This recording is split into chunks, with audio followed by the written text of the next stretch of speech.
अस्सलाम वालेकुम। 9th class general mathematics 9 set 16 solve कर रहे हैं MCQ। देखिए, in a ratio A is called, जो हमने डेफिनेशन भी पढ़ी थी, ना ratio A is called antecedent. Option C. Fraction form of 15 is, उन्होंने क्या 15 की फ्रैक्शन फॉर्म बताएं कि वो क्या होती है। तो 15 को आप क्या लिख सकते हो? तो आपको पता है फ्रैक्शन परसेंटेज को ख़त्म करके हम क्या लिखते हैं? 100। तो आप 5 3s आर 15, 5 2s आर 10, 0 का 0, 3/20 कहाँ लिखा हुआ है? थर्ड ऑप्शन है ये। तो इसका भी ये थर्ड वाला करेक्ट है। नेक्स्ट है the share of widow in presence of a child और agnatic grand child is. Presence of a child 1/8। If there is no daughter, the share of widow in the presence of a child or agnatic grandchild is 1/8. If there is one daughter and agnatic granddaughter, they share are respectively। One daughter और agnatic granddaughter है तो I think ये 1/2 और 1/6 ही था। ये आपकी book के ऊपर और पीछे नोट्स में भी लिखा हुआ है। नेक्स्ट है लॉस इज़ देयर। लॉस कब होती है? जब कॉस्ट प्राइस ज़्यादा होती है सेल प्राइस से, है ना, तभी होगी ना। आप लॉस कब होगा? कम में बेचो, sale price less than cost price. ये बी वाला option. The amount which is paid by the bank, paid by the bank on the deposit is called paid by the bank, paid by the bank profit. The company undertake the act of insurance. Company जो सी थी वो कौन सी थी? The company undertake the act of insurance. Company undertake वाला word आ रहा है तो insurer. Second option. The tax charge on the owner of the land house flat building is called, क्या होगा? लैंड, ये प्रॉपर्टी है ना सारी, तो ये प्रॉपर्टी टैक्स होगा सी वाला। The excise duty eight the rate of 15% of amount, ये दी हुई है, इसका 15% ले लें। तो वो मैंने आपको लेना सिखाया था। कहाँ गया कैलकुलेटर? एक मिनट। 15/100 को ख़त्म कर दे, चाहे कैलकुलेटर पर डायरेक्ट ले लिए। तो देखते हैं, हम देखते हैं कैसे। एक मैंने आपको मेथड बताया था कि परसेंटेज को ख़त्म करके नीचे 100 लगा लें, उसी से कर लेते हैं। 15 डिवाइडेड बाय 100 मल्टीप्लाई बाय 3, 3 के बाद कितने सिफर हैं? 5 हैं। 1 2 3 4 और 5, 45,000। 45 के बाद 30, ये है बी वाला ऑप्शन,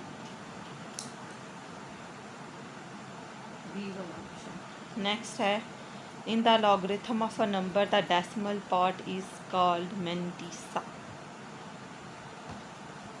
अब ये देख लो, तो कई बार आया हुआ 9th क्लास। अब 3 और 1 4, a प्लस बी, तो 2 3 और 1 4, 2 2 का 4, 2 स्क्वायर रूट 3 आंसर आ रहा है इसका। ये हमने कई बार सॉल्व किया हुआ है।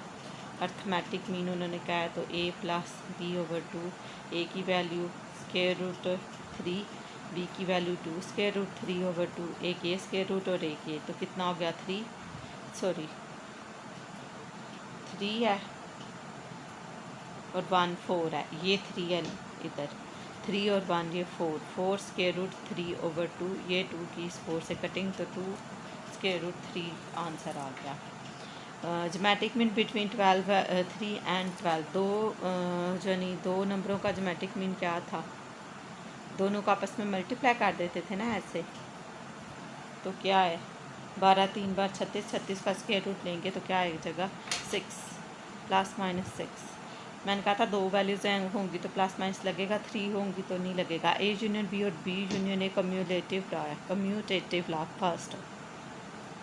नेक्स्ट है F X for X is equal to 1, X plus Y is equal to 6, we have Y. Y की वैल्यू फाइंड करेंगे। एक्स की जगह 1 रखा तो देखें, ये आपके पास इक्वेशन है, कह रहे हैं एक्स की जगह 1 रख दें।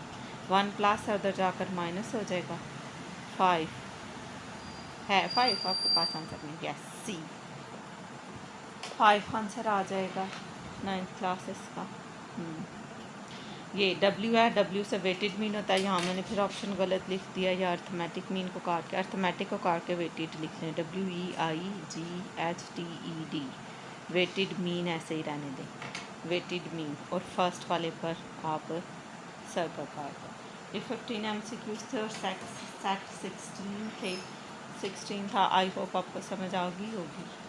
मेरा दिल है अगले 15, 16, 17 और 18 इसी पर काट दूँ बजाय 111 पर। क्या कहते हैं, एक ही वीडियो काट दूँ 16, 17 और 18 MCQs की। ये 16 MCQs थे, आगे देखो एक ही करने लगी हूँ आप।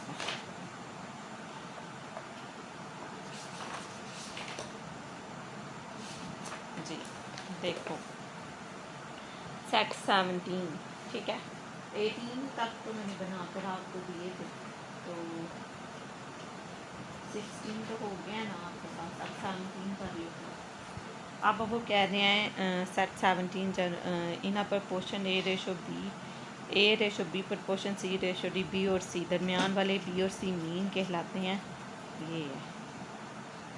नेक्स्ट है अर्थ सरफेस इज़ वाटर, ज़मीन के कितने फ़ीसद हिस्से पर पानी है, 71% पर। यह आपके बुक के पीछे लिखा हुआ है नोट में पहले चैप्टर के, और वो 7 पर भी सर्कल हो गया मेरा। इफ़ देयर आर 2 और मोर देन 2 डाटर्स, 2 या 2 से ज़्यादा बेटियां हो तो शेयर होता है 2/3। ये आपकी एक एग्ज़ाम्पल है जो बोर्ड में आई भी हुई थी, और क्या कहते हैं हमने सॉल्व भी किया पेपर्स में आई थिंक, तो 2/3 शेयर हमने वहाँ लिखा था। ज़कात इज़ डिडक्टेड एट द, ज़कात होती है 2.5% पर। Are deduction offered on the mark price और list price of goods by the seller और to purchase is called discount. Yes, deduction offer to the mark price, deduction मतलब कमी कर देना, जो लिस्ट प्राइस है, जो प्राइस उसके ऊपर लिखी हुई है उससे वो कमी करके आपको बता रहा है कि इतने दे दें, तो वो आपको डिस्काउंट ही दे रहा है ना। The price at which an article is sold out, जिस पर बेच दी गई है कोई चीज़ तो sale price. The percentage of profit charge is called rate, ये तो डेफिनेशन भी है रेट की। The annual value of the flat, flat की कीमत इतनी है। ये देखो 9th क्लास से क्वेश्चन आपने किया था शॉर्ट क्वेश्चन में, अब ये इन्होंने MCQs में भी दिया हुआ है। Then the payable at the rate of 15% is, इसके ऊपर बताएं 15%, 15 डिवाइडेड बाई 100 मल्टीप्लाई बाय 6 के बाद 5 से पर है 6, 1, 2, 3, 4 और 5, 6 लाख 90,000। यस, सी ऑप्शन इसका करेक्ट है। यस, आगे है अब machine installed bye the bank, machine है ATM ही मशीन है, मैंने कहा था आपकी बुक में एक ही मशीन है, वो ATM है मैथ की। अब machine install by the bank to dispense cash to the customer is called, जिससे कैश ले लेता है कस्टमर को, क्या है, ATM machine. In the logarithm of a number, integral decimal part क्या था, मंटीसा, और integral part characteristics. Next arithmetic में 3 और 7 प्लस माइनस माइनस, 7 में से 3 निकाल दिए 4, 4 को 2 पे तकसीम कर देंगे 2, 8, 2। फिर करके दूँ arithmetic mean A plus B/2, A की वैल्यू क्या है 7 -3, माइनस क्यों, क्योंकि 3 के साथ माइनस है, 4/2, तो 2 एक बार 2, तो 2 बार 4, ठीक है ना, 2 आ गया। नेक्स्ट है जोमेटिक मीन बिटवीन 3 और 27, 3 और 27 दो का जोमेटिक मीन है, दोनों को मल्टीप्लाई कर देते हैं 63 आ गया। ये मैंने क्वेश्चन गलत लिख दिया होगा, 27 है, मैंने इधर 1 लिख दिया। 27 मल्टीप्लाई बाय 3 81, स्क्वायर रूट लिया तो 9 प्लस माइनस 9 क्लास। अब ये तो जोमेटिक मीन का फार्मूला याद हो गया ना, 2 वैल्यूज़ को जमा करें A B स्क्वायर रूट, फिर स्क्वायर रूट ले लेना है। ये 3 है तो ये कम्यूटेटिव लॉ नहीं है, ये 3 है तो एसोसिएटिव लॉ है, एसोसिएटिव लॉ। आगे है the perpendicular distance of a point from y axis is called, y axis है, y वाला क्या होगा, ordinate, abscissa. The perpendicular distance, वो डिस्टेंस बताना है, लाइन का नहीं बताना, from a point of a point from Y axis, Y axis से इस कॉल्ड, वो क्या होगी, एब्सिसा। ये आपकी बुक में ऑप्शन लिखा हुआ है, वाई होगा तो एब्सिसा लिखना है, उलट लिखना है, एक्स हो तो ऑर्डिनेट लिखना है। वैसी जो या परपेंडिकुलर डिस्टेंस पूछा जाए, ये याद रखनी पड़ेगी, क्योंकि हमने एब्सिसा और ऑर्डिनेट की डेफिनेशन भी की हुई है, वो और चीज़ थी। उसमें कहा था कि जो वाई ऑर्डिनेट है, जो वाई पॉइंट है वो ऑर्डिनेट है, और जो एक्स है वो आई थिंक एब्सिसा है। अब लेकिन वो कह रहे हैं जब डिस्टेंस का जिक्र आ जाए ना, perpendicular distance of a point, उस पॉइंट से ज़ायरा वाई वाला तो ऑर्डिनेट होता है, ऑर्डिनेट से वहाँ तक डिस्टेंस तो एक्स एक्सिस वाली लाइन होगी, वो एब्सिसा होगा। ऑर्डिनेट का नहीं पूछा उन्होंने, एब्सिसा होगा। Summary statistics which measures the middle और सेंटर वैल्यू होगी, all of these. Arithmetic mean से भी निकल जाती हैं, मॉड से भी निकल जाती हैं, मीडियन से भी, और ऑल ऑफ दीज, ये तमाम चीज़ें सेंट्रल वैल्यू या मेजर ऑफ यानी स्टैटिस्टिक्स में यूज़ होती हैं। अर्थमेटिक मीन, मॉड और मीडियन, तीनों मेजरमेंट के लिए यूज़ होती हैं, सेंट्रल वैल्यू के लिए भी होती है। ठीक है, ये हो गया all of these, arithmetic mean, mode और मीडियन। ये ऊपर वाला नज़र आ गया था ना, the perpendicular distance of a point Y axis is called abscissa. उस डिस्टेंस को एब्सिसा कहेंगे, ना कि उस लाइन को। वो लाइन जो उसकी वाई है तो वो ऑर्डिनेट होगी, एक्स एक्सिस है तो एब्सिसा होगी। एक्स पॉइंट कितना किया हमने, 17, ये आ गया हमारे पास 18।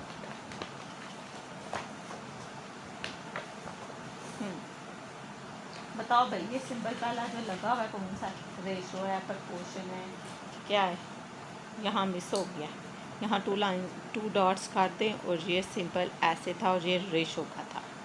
द सिंबल ऑफ परसेंटेज का पूछा और वो मिस हो गया, तो परसेंटेज का बना लें। कैसे था परसेंटेज, ऐसे, वो नज़र ही नहीं आ रहा, ये ऐसे था ना परसेंटेज, यहाँ मिस हुआ हुआ ना, एक डॉट ऊपर एक नीचे, दरमियान में लाइन लगा दे तो परसेंटेज का साइन। 30% ऑफ 1500, तो मैंने आपको क्या कहा था, 30 डिवाइडेड बाई 100 मल्टीप्लाई बाई 1500, कितना आ गया, 450। C option.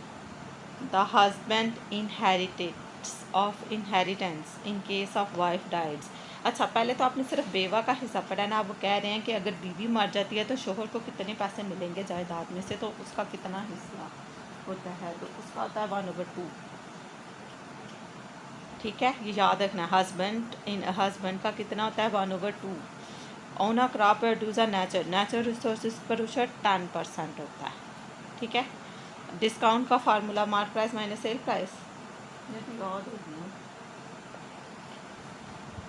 Compound profit of rupees, compound profit find करना है। ये पैसे हैं 600 दिए हुए हैं, ये रेट है, ये टाइम है, फाइंड करो भाई। कंपाउंड प्रॉफिट का फार्मूला क्या था,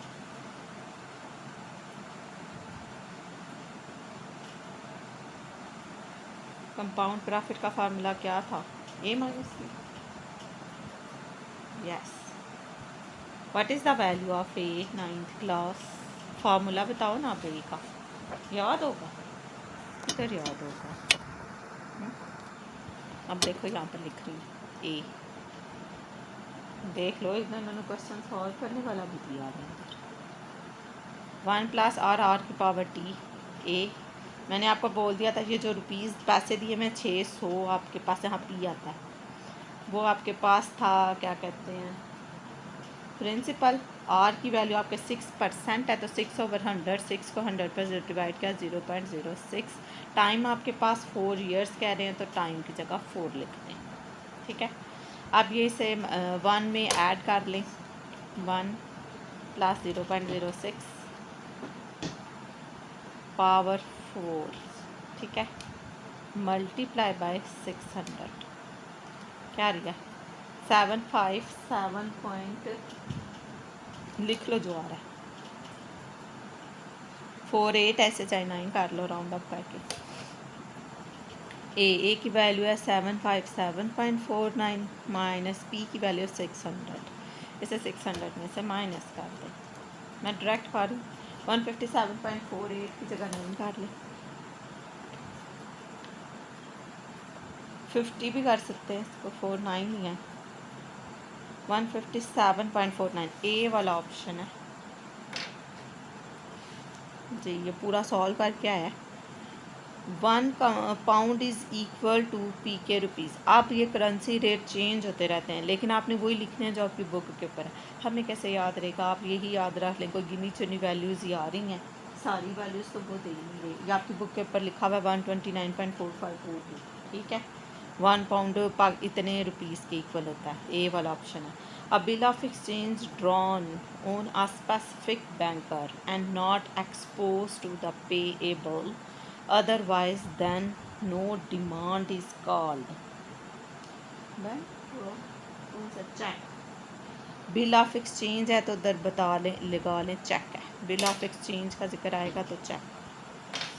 if the annual value of the flat की वैल्यू, ये फिर क्वेश्चन सॉल्व करने के लिए आ गए। तो अभी पिछले में नहीं किया जिसका 90,000 आया था नहीं, तो फिर वही रिपीट हो रहा है। Money that must be paid to the state का जिक्र आएगा ना, money that must be paid to the state, तो वो टैक्स होगा। ये टैक्स की डेफिनेशन है। Charge as proportion of income and profit added to cost of some goods and services is called tax.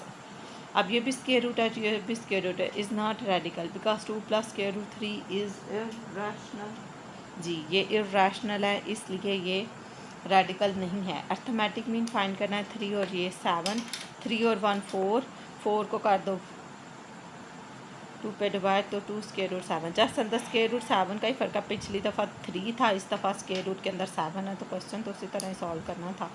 +-2 square root 7, तो ये आ जाएगा आपके पास। नहीं, just 2 square root 7, plus minus नहीं आएगा। 9th क्लास गलत लगा, क्योंकि प्लस माइनस अर्थमेटिक मीन में नहीं, ज्योमेट्रिक मीन में लगता है। ठीक हो क्या, ये लग गया डी वाला।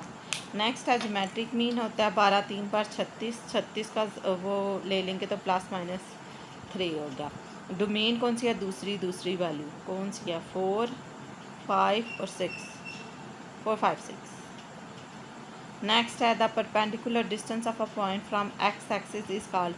Perpendicular distance as X axis है तो ऑर्डिनेट आएगा, वाई एक्सिस था तो एब्सिस का आएगा, ठीक है ना। परपेंडिकुलर डिस्टेंस का जिक्र है। ये था हमारा पेपर 18।